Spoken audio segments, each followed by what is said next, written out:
नमस्कार, जय मसीह की साथियों। मैं संजय मौर्य आज आपको बताने वाला हूँ एक ऐसी प्रार्थना के विषय में जो कभी असफल नहीं हो सकती है।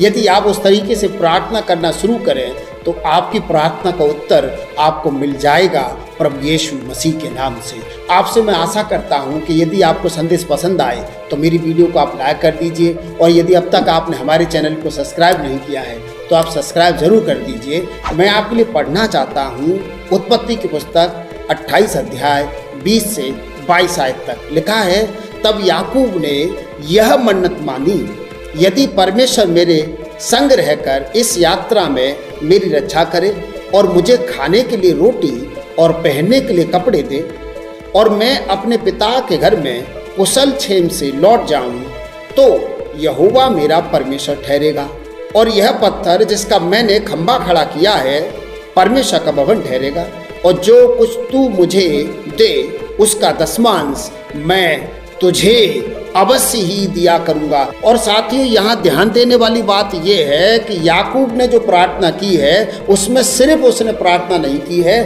उसने परमेश्वर से वायदा भी किया है। उसने प्रार्थना तो ये की है कि प्रभु यदि यात्रा में आप मेरे साथ रहें, मुझे खाने के लिए रोटी, पहनने के लिए कपड़ा दें, मेरी रक्षा करें, और जो कुछ आप मुझे आशीर्वाद देंगे, जो मेरी इनकम होगी उसका दशांश मैं अवश्य ही तुम्हें दिया करूंगा। उसने बोले डेफिनेटली मैं आपको अपनी कमाई का उस आशीर्वाद का जो आप मुझे देंगे मैं आपको दिया करूंगा। क्योंकि उसने सिर्फ प्रार्थना नहीं की है, उसने परमेश्वर से वायदा भी किया है। उसने सिर्फ मांगा नहीं है, उसने परमेश्वर को देने की भी बात की है। तो जब आप प्रार्थना करते हैं, आप अपनी प्रार्थना का मूल्यांकन करिए कि उससे सिर्फ आप ही को फायदा हो रहा है या फिर परमेश्वर को भी फायदा हो रहा है। उससे सिर्फ आप ही को जो है आप ही की जरूरतें पूरा कर रहा है, या फिर वो परमेश्वर के वायदों को, परमेश्वर की इच्छाओं को भी आपकी प्रार्थना पूरा कर रही है। यदि ऐसा है तो आपकी प्रार्थना का उत्तर आपको मिल जाएगा प्रभु यीशु मसीह के नाम से। और आपको बता दूं, याकूब की प्रार्थना को उत्तर लिखा है उत्पत्ति किताब 32 अध्याय उसकी 10 आयत में।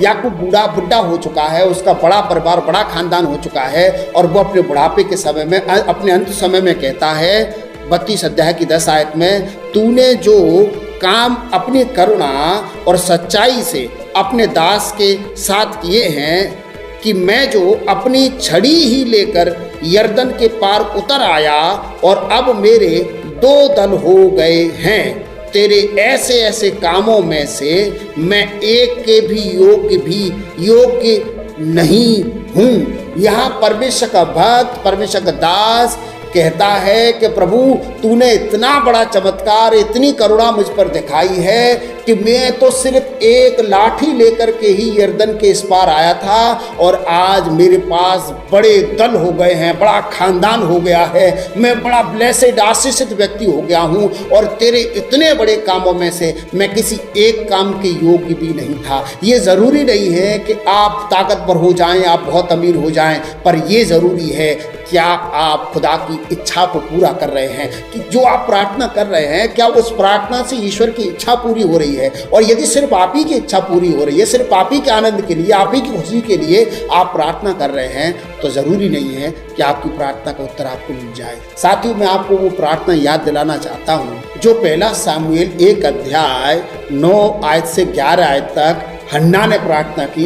एक बांझ स्त्री की प्रार्थना मैं आपको याद दिलाना चाहता हूँ। वहाँ लिखा है, हे सेनाओं के यहोवा, यदि तू अपनी दासी के दुख पर सचमुच दृष्टि करे और मेरी सुधि ले, और अपनी दासी को भूल न जाए, और अपनी दासी को पुत्र दे, तो मैं उसे उसके जीवन भर के लिए यहोवा को अर्पण कर दूंगी।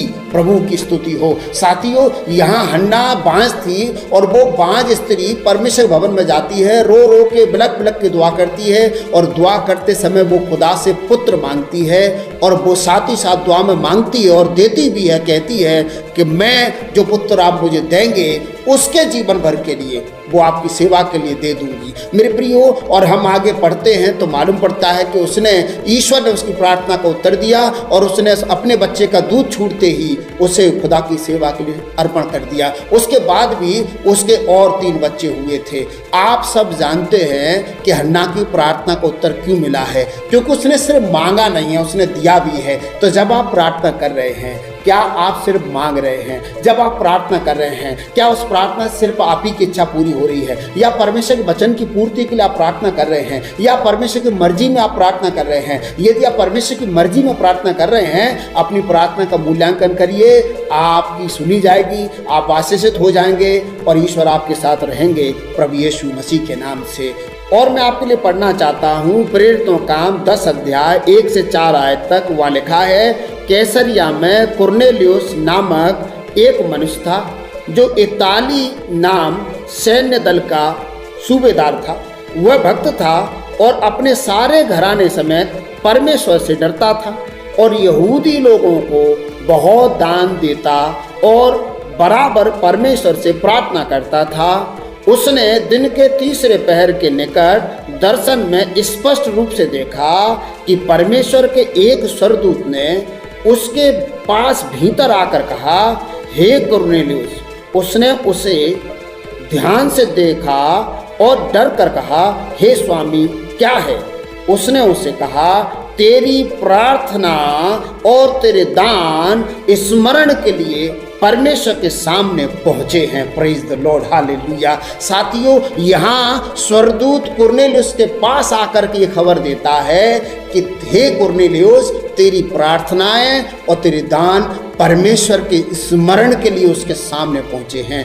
आप जो भी काम कर रहे हैं, मुझे नहीं लगता कि आपके सारे कामों की चर्चा स्वर्ग में होती होगी, परंतु यहाँ कुरनेलियुस के घर में आकर के परमेश्वर का दूत ये खबर देता है कि तेरी प्रार्थनाएं और तेरे दान परमेश्वर के स्मरण के लिए उसके सामने पहुंचाए गए हैं। आप जो प्रार्थना कर रहे हैं परमेश्वर के सामने पहुंच रही है। आप जो दान दे रहे हैं परमेश्वर के सामने पहुंच रहे हैं। यदि आप केवल प्रार्थना कर रहे हैं, शायद आपकी प्रार्थना नहीं पहुंच रही है, इसीलिए कारण से शायद आपकी प्रार्थना का उत्तर नहीं मिल रहा है। मैं आपको इंकरेज करना चाहता हूं या आप दान देना शुरू कर दीजिए। यहाँ लिखा है, ये व्यक्ति भक्त था और परमेश्वर के सेवकों को बहुत दान देता था। वो सिर्फ दान नहीं देता था, लिखा है वो बहुत दान देता था और बराबर प्रार्थना करता था। बहुत लोग ऐसे भी हैं जो अपना इनकम का दशांश तो बड़ी ईमानदारी से देते हैं, लेकिन वे बराबर प्रार्थना नहीं करते हैं। शायद उनकी भी नहीं सुनी जाएगी। आप बैलेंस बना के रखिए, आप प्रार्थना करिए, दान दीजिए, आपकी सुनी जाएगी और डेफिनेटली सुनी जाएगी। ईश्वर आपका उत्तर देंगे। और जब परमेश्वर आपके दान को, आपकी प्रार्थना को अपने सामने देखेंगे और नोटिस करेंगे, आपको उत्तर मिल जाएगा, आपके ऊपर आशीर्वाद होगा प्रभु यीशु मसीह के नाम से। तो यदि आप बहुत दिनों से प्रार्थना कर रहे हैं और किसी प्रार्थना का उत्तर आपको नहीं मिला है, तो आज से आप दान देना भी शुरू करिए और बराबर प्रार्थना शुरू करिए। आपकी सुनी जाएगी और ईश्वर आपके साथ रहेंगे। वो परमेश्वर आपको खाने के लिए रोटी, पहनने के लिए कपड़ा देंगे, आपके साथ रहेंगे प्रभु यीशु मसीह के नाम से। यदि आपने अब तक हमारी वीडियो को लाइक नहीं किया तो लाइक कर दीजिए, चैनल को सब्सक्राइब कर दीजिए, बेल आइकन जरूर दबाइए। ईश्वर आपको बहुत आशीष दे। God bless you.